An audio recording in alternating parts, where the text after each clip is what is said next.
The first time Helrick Foster met an alien, he was elbow-deep in engine grease, standing under the open hood of his '97 Ford Ranger, muttering things that would have made his mother slap him with a Bible. The thing stood there, tall and a little too symmetrical, blinking its translucent eyelids like a confused owl. "You all right there, buddy?" Helrick asked, pulling a wrench from under the hood and wiping his hands on a rag that was already black with grime. The alien's name was Ixthel, a mechanical engineering student from the planet Cirellon, here on a cultural exchange program with NASA and some university in Arizona. Helrick wasn't part of the program. He was a mechanic from Flagstaff who fixed trucks, drank black coffee, and grilled steaks on weekends like any decent American. Ixthel tilted his head, blinking again. "You are not afraid?" "Of what?" Helrick asked. The Ixthel paused, looking at the engine, then back at Helrick. "The combustion. The fire inside the machine." Helrick looked at the engine, then back at Ixthel. "You mean the internal combustion engine? That's what makes it go." Ixthel stepped back half an inch, as if the words themselves were dangerous. "Your species uses fire. Inside your vehicles." Helrick chuckled. "Well, yeah. How else would we get to work?" That was the first misunderstanding. Over the next few days, Helrick kept running into the alien students, mostly because his cousin Mallory worked at the community college where the Cirellon exchange program was based. She was a linguist, sharp as a tack, and had a habit of dragging Helrick into things he wanted no part of. "This is important, Helrick," she said one Saturday morning, cornering him while he was trying to drink his coffee in peace. "You've got practical knowledge. They don't. You can help them understand how we use energy without setting ourselves on fire." "I'm not an ambassador, Mallory." "No, but you're great at explaining things when you're not being a stubborn mule." So Helrick ended up giving a few demonstrations. Welding, car engines, even a space heater. The aliens watched with wide, unblinking eyes, horrified and fascinated. But nothing caused a stir quite like the grill. It started innocently enough. Helrick was setting up in his backyard for a Sunday barbecue. His neighbor Owen, a 9-year-old with an endless supply of questions, was helping him stack charcoal. "You think they'd like hot dogs?" Owen asked, glancing toward the 3 alien students standing awkwardly by the fence. "I don't think they eat meat," Helrick said, lighting the grill with a flint striker. A flame puffed up through the coals, and Ixthel physically flinched. "Fire!" Ixthel exclaimed. "It's a grill," Helrick said. Ixthel backed up a step, eyes fixed on the rising smoke. "Why is it not enclosed? Why is it outside?" "That's how you grill," Helrick said. "You get the coals hot, throw some meat on top, and let the fire do its thing." The other 2 students, Varnell and Tix, murmured among themselves in their native language. Mallory stood nearby, arms crossed, watching them closely. "Is this a ritual?" Varnell asked. "Only on weekends," Helrick said. Tix pointed at the stakes. "You intend to place organic matter directly above the flame?" "That's the idea." Ixthel looked like he might pass out. "But fire is dangerous. It consumes. It destroys. And it cooks," Helrick said, flipping the stakes with a pair of tongs. The aliens didn't speak for a full minute. Then Ixthel turned to Mallory. "He is not afraid?" "No," she said, voice flat. "He's hungry." They watched in horrified silence as Helrick grilled 4 thick steaks, 2 hot dogs for Owen, and roasted corn. Ixthel looked ready to bolt every time a flare of flame burst through the grill grates. Then came the turning point. A gust of wind snapped through the yard, and one of the paper plates caught fire, tumbling off the table toward the dry grass. Helrick dropped the tongs instantly, grabbed the garden hose, and doused the fire in seconds. Smoke hissed up and vanished. Ixthel stood frozen. "You see," Helrick said, turning the hose off. "We don't fear fire. We respect it." "That's different." That night, after the aliens left and Owen had gone home smelling like smoke and ketchup, Mallory sat across the patio table from Helrick, nursing a lemonade. "You realize you just shattered an entire cultural cornerstone of their species," she said. Helrick shrugged. "I just made dinner." But things didn't end there. 2 days later, Ixthel returned. Alone. He carried a small, metallic cube wrapped in a thermal containment sleeve. "I wish to understand," he said, placing the cube on Helrick's workbench. "Understand what?" "Your relationship with fire." Helrick scratched his head. "You're going to have to be more specific. I have studied your combustion engines, your welding torches, your heating systems. But this," he gestured vaguely toward the still scented grill, "this outdoor fire. It is cultural, symbolic. It is not necessity. Why do you do it?" Helrick leaned against the bench. Because it tastes good. Because it brings people together. Because it's what my dad did, and his dad before him. That is illogical, Ixtal said. So's love, Helrick replied. Ixtal stared at him for a long time. Then he opened the thermal container and revealed a small, glowing ember encased in a heat-proof crystal. This is from our homeworld, Ixtal said. We do not use fire openly. It is quarantined, controlled, feared. Helrick looked at the ember. It pulsed like a heartbeat. I want to learn how to cook with it, Ixtal said. All right, Helrick said after a long pause. But first, you're going to need to buy a pair of tongs. Over the next week, Helrick taught Ixtal how to handle a grill. The alien struggled at first, jumping back at flare-ups, over-seasoning everything, and dropping a bratwurst into the coals, but he improved. Slowly, Varnell and Tick stopped by once, stood awkwardly at the edge of the patio, and left after 10 minutes. Ixtal stayed. Then something went wrong. It was the fourth session, a Wednesday evening. Ixtal had insisted on trying the grill solo while Helrick supervised. The coals were too dry. The fire flared higher than usual. A small burst of flame licked out of the side and caught Ixtal's sleeve. He didn't scream, but his movements were jerky and unnatural. He stumbled back, tripped, and hit the corner of the grill. Helrick was moving before he even realized it. He grabbed the fire extinguisher from the garage, doused the flames, and knelt beside Ixtal. The alien's arm was scorched. Not badly, but enough to need attention. Mallory drove them both to the University Medical Center. Helrick rode in the back with Ixtal, holding a cold pack against the burn. I failed, Ixtal murmured. No, Helrick said. You got burned. That happens. I was afraid. I panicked. Good, Helrick said. Means you're not stupid. Ixtal's recovery was quick. Cirellon biology healed superficial burns in under a week, but the incident changed things. He didn't return for the next few grill sessions. Helrick didn't push. He figured the alien had had enough of fire. Then, a month later, Ixtal showed up at his door holding a bag of charcoal and a pair of tongs. I am ready, he said. Also, I brought marinated eggplant. I wish to try grilling it. Helrick stepped aside. Then let's get to it. That night, under a sky full of stars and the soft hiss of fire, Ixtal grilled his first steak alternative. It was slightly overcooked, but edible. Owen even took a bite and didn't spit it out, which was high praise. Mallory watched from the porch, arms crossed, a smile tugging at her mouth. I never thought I'd see the day, she said. What, an alien cooking on my grill? Helrick asked. No, she said. You letting anyone else touch your tongs? Helrick laughed. Yeah, well. He earned it. And as the smoke curled into the night sky, and the scent of charred vegetables mingled with the warmth of flame, Helrick realized something he hadn't before. Fire wasn't just survival. It was community. And even across galaxies, that still meant something. The next session started late in the afternoon, 1 week after the eggplant experiment. The sun hung low, casting long shadows across Helrick's backyard. The grill was already warm, coals glowing a deep orange under the grates. He was leaning against the fence, idly sipping iced tea, when Ixtal arrived with 2 companions in tow. I brought observers, Ixtal announced. Helrick squinted toward the gate.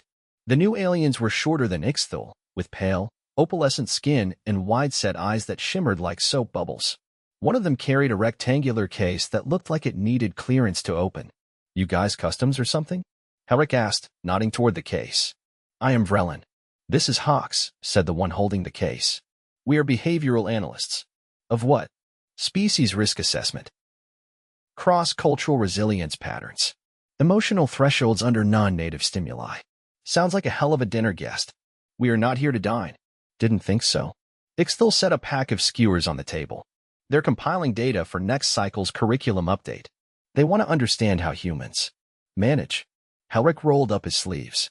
You mean how we don't fall apart when things get hot? Precisely, said Hawks, who had already begun scanning the yard with a small disc-shaped device. Okay, Helrick said. But if you're going to stand around while I cook, at least pretend you're enjoying yourselves. We do not simulate emotions, Vrellin said.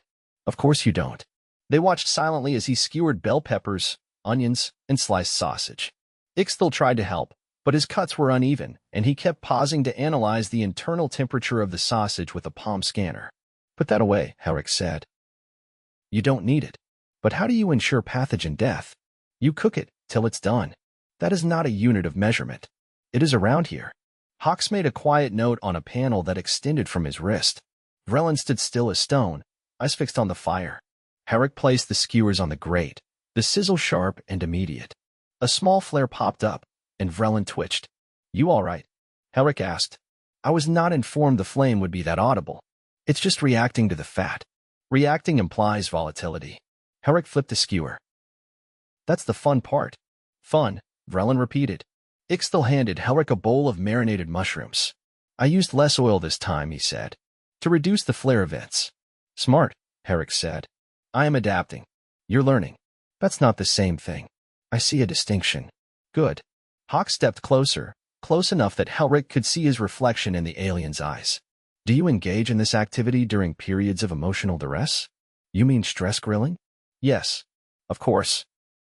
Nothing calms a man down like open flame and a slab of meat."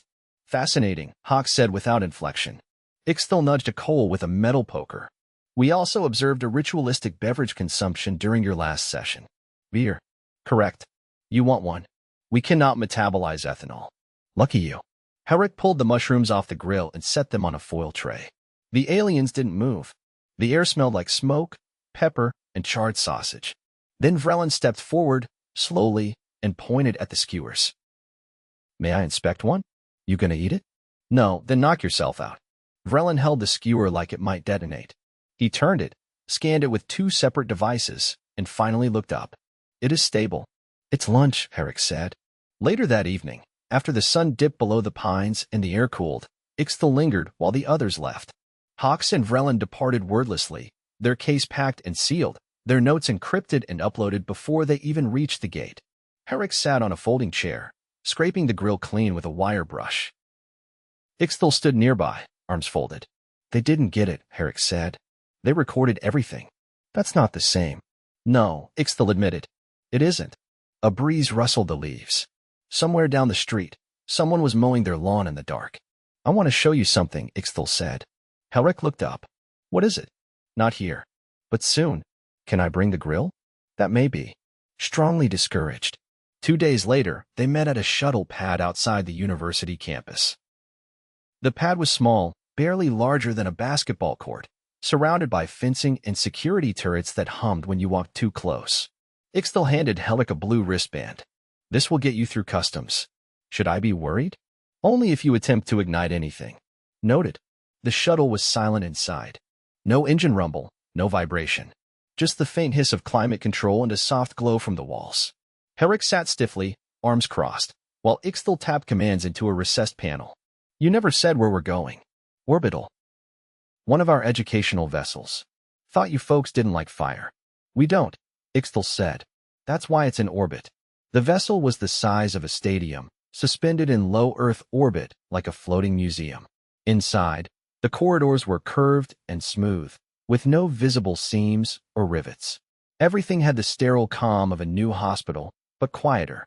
Ixtal led him to a chamber marked with a symbol Helrick couldn't read. Inside, a small crowd of aliens waited, seated on tiered benches. A transparent dome stretched overhead, revealing the curve of the Earth below. "What is this?" Helrick asked. "A demonstration," Ixtal said. "They wish to see you light a fire." Helrick raised an eyebrow. "That's a weird request." To them, it's like asking someone to hold a lightning bolt. He stepped forward, and a table rose from the floor, smooth and white, with a single rectangular platform in the center. A box appeared beside it. Inside were items Helrick recognized immediately. A flint striker, a shallow metal tray of coals, a small canister of lighter fluid. "You want the full show?" he asked. "They need to see that it can be done, not just endured." Helrick set the coals in the tray, arranged them in a pyramid, and gave them a modest splash of fluid. A few in the audience audibly shifted in their seats. He struck the flint. A spark caught. The fire bloomed. Gasps rippled through the room. "Now what?" Helrick asked.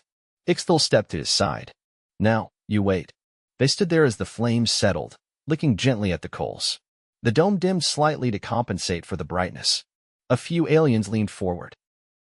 One took notes with a stylus that created lines of suspended light. "They think you're controlling it," Ixtal said. "In a way, I am." "Would you say fire fears you?" "No," Helrick said. "It doesn't care about me at all. That's why it works." When the coals turned white, Helrick doused them with a small canister of water. Steam hissed upward. The crowd flinched again. "That's the end of it," he said. No one applauded. They just stared. Back on Earth, hours later, Helrick stood on his porch, watching the stars blink to life. The grill sat cold and empty. Ixtal sat beside him, hands folded neatly in his lap. "I think they believe you," he said. "Good," Helrick said, "because I wasn't lying. What will you do if they ask you to teach them?" "I'll do what I always do, which is start with charcoal, work up from there." Neither spoke for a long while. Then Ixtal stood. "Thank you for not laughing at us." Helrick didn't look away from the sky. "Thanks for not running." Ixtal walked down the steps, paused, and nodded once. Helrick sat alone for a while longer, listening to the night. Somewhere far above, a classroom full of aliens was probably still reviewing footage of a man lighting coals with one hand and holding a lighter fluid canister in the other. And for the first time, he wondered what they would do with that knowledge. The invitation came folded inside a heat-resistant envelope, hand-delivered by a university liaison who looked like he hadn't slept in 3 days. Helrick found him pacing by the mailbox, tapping a stylus against a clipboard like it owed him money. "What's this?" Helrick asked, taking the envelope. "Official request for attendance," the man said, eyes darting up and down the street. "They're holding a symposium. Final stage of the curriculum integration. You're listed as the primary demonstrator. I was told to emphasize the words mandatory and controlled environment." Helrick opened the envelope. Inside was a single card made of some polymer that shimmered faintly in the sunlight. The text was in both English and something that looked like it belonged on a cathedral ceiling. "Fire Dynamics and Human Behavioral Anomalies Practical Showcase," Helrick read aloud. "You people ever just have a potluck?" The liaison gave him a strained smile. "Please don't bring lighter fluid." The event was held 3 days later on a Cirellon educational cruiser docked just beyond the thermosphere, a massive, well-shaped structure with enough room inside to simulate Earth gravity.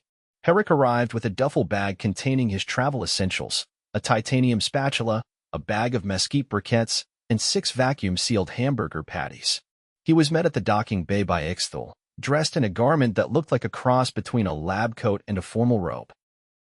His posture was stiffer than usual. "You all right?" Helrick asked. "There's tension among the observers," Ixtal said. "Some fear your methods will validate dangerous behavior. And the rest? They've started building grills." They walked through a corridor lined with vertical gardens. Tiny drones floated between the rows, trimming leaves and adjusting light angles. Ixtal stopped at a door marked with a symbol Helrick recognized from the last visit, a stylized flame inside a containment shield. Inside, the room had been transformed into a pristine demo chamber. Transparent walls separated the audience from the cooking platform, which was shaped like a stage, complete with ventilation ducts above and a containment field below. The coals were already arranged in a perfect pyramid, each piece scanned and tagged. "This is very clinical," Helrick muttered. Cirellon stood near the platform, flanked by 2 new Cirellon dignitaries with elaborate crest markings on their foreheads. One of them was holding a clipboard made of light. The other was wearing gloves. "You are cleared to begin," Cirellon said. "Please remain within the designated safety parameters. Any flare exceeding 8 centimeters will trigger auto-suppression." Helrick opened his duffel and started unpacking. "You brought your own utensils?" one of the dignitaries asked. "You think I'm using your tongs?" Helrick replied. The dignitary hesitated. They were sterilized in a negative pressure chamber. Helrick ignored him and kneeled beside the grill. He checked the draw on the vent, adjusted the spacing between the coals, and held a hand over the pile. "Humidity's off," he said. "These'll take longer. Please refrain from igniting until all biometric monitors are calibrated," Cirellon said, gesturing toward a panel of floating icons that blinked in sequence. Helrick waited, arms crossed. He could feel the eyes on him through the glass. Dozens of aliens packed into the amphitheater-style seating, none of them blinking. The silence was dense. "Go," Cirellon finally said. Helrick struck the flint. The flame caught after 3 strikes. It was modest, barely more than a flicker at first, but it danced with a grace that was impossible to fake. He fed the flame slowly, coaxing it higher with careful breaths and a tilt of 1 briquette. The dignitary in gloves whispered something to Cirellon, who nodded. "You're not going to lecture, are you?" Helrick asked, placing the grill grate over the coals. "No," Cirellon said. "You are the lecturer." Helrick took out the patties. "Animal protein," one of the dignitaries asked. "Beef," Helrick confirmed, placing the first patty down. The sizzle was immediate, a sharp crack paired with a curl of smoke that rose like incense. Several audience members leaned back. One fainted. "That's normal," Helrick said. "They'll be fine in a minute." He placed the second patty, then the third. The smell began to fill the chamber, even through the filtration system. "Why do you not wear protection?" one of the dignitaries asked. "I'm not sticking my hand in it. But proximity is how you know when to flip." Helrick worked methodically. Each flip was timed, each press of the spatula deliberate. He even pressed a thumb against one patty to check firmness, drawing a collective gasp from the audience. "Do you not fear injury?" a voice called out from the crowd. "I've burned myself more times than I can count," Helrick replied. "You learn. You adapt. Or you overcook. Is this a rite of passage?" "No, it's lunch." The patties finished with a final hiss.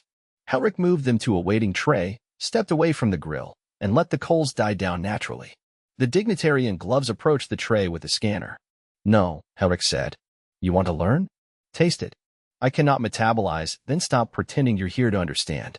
The dignitary hesitated, then gestured toward an assistant who stepped forward and took a bite. For a long moment, nothing happened. Then the assistant's eyes widened slightly. "It is complex," they said. "Savoriness layered with carbonized textures. Slight bitterness. Subtle sweetness. It is challenging." "But you didn't die," Helrick said. "No, there you go." Cirellon walked over, arms at his sides. "You have altered their perception," he said. "Didn't set out to. Yet it occurred." Ixthel stepped forward, holding a small case. He opened it, revealing a circular badge made of a dark metal that shimmered violet under the chamber lights. "This is a token of cultural recognition," he said. "It signifies that your actions have extended our understanding beyond projected limits." Helrick accepted it without ceremony.